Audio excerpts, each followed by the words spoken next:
국민의힘은 대장동 사건 핵심 인물 김만배 씨의 허위 인터뷰 의혹과 관련해서 이 배우까지 철저히 수사해야 한다며 연일 공세 수위를 높이고 있습니다.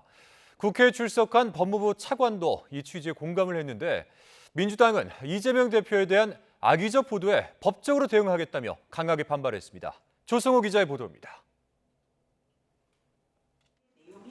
법무부 고위 관계자 등이 참석한 가운데 열린 국회 법사위 현안 질의.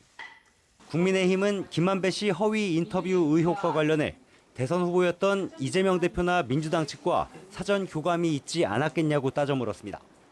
이재명 대표가 기다렸다는 듯이 이 기사를 널리 확산해달라 이렇게 독려를 했고요. 더불어민주당은 바로 공식 브리핑을 통해서 대장동 사건의 뿌리가 윤석열 브리핑을 냈어요. 이노공 법무부 차관도 사안의 심각성에 공감했습니다. 수사 주체는 검찰인 만큼 거리를 두면서도 배후 여부를 포함해 엄정하게 수사하는 것으로 안다는 취지의 답변을 빼놓지 않았습니다. 민주주의 국가에서라면 어디서든지 반헌법적 중대한 범죄일 수밖에 없다고 생각합니다. 다만 이 부분에 있어서는 현재 검찰이 엄중하게 수사 중인 것으로 알고 있습니다. 국민의힘은 한 발 더 나가 지난 문재인 정부 시절 검찰을 겨냥했습니다. 부산저축은행 부실 수사 의혹과 윤석열 대통령이 관련 없다는 걸 확인하고도 대선 공작을 무마한 것 아닌지 의심하고 있습니다.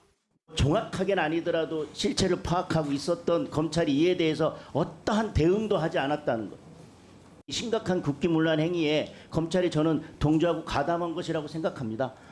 민주당은 사건의 본질은 이른바 윤석열 커피가 아니라며 반발했습니다.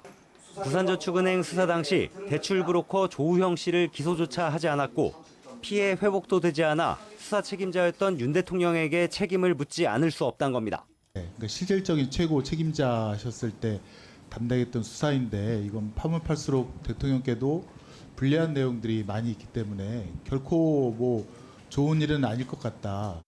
물론 이 차관은 그때 상황을 고려할 때 윤 대통령이 수사를 무마하기는 어려웠을 거라고 반박했지만 수사팀이 한 최대 130명 정도 네. 있었다고 알고 있고 또 여론도 굉장히 그 사건을 주시할 수밖에 없는 상황이었기 때문에 민주당은 역사관 논쟁과 오염수 방류 등으로 수세에 몰린 여권이 국면 전환용 음해 공작을 펼치고 있다고 맞서고 있습니다.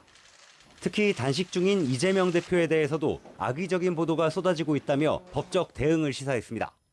적극적으로 좀 대응해야 된다. 특히 악의적 보도와 관련된 부분에 대해서는 정정 보도라든가 또 법적 대응도 좀 검토하라 이런 얘기가 있었습니다.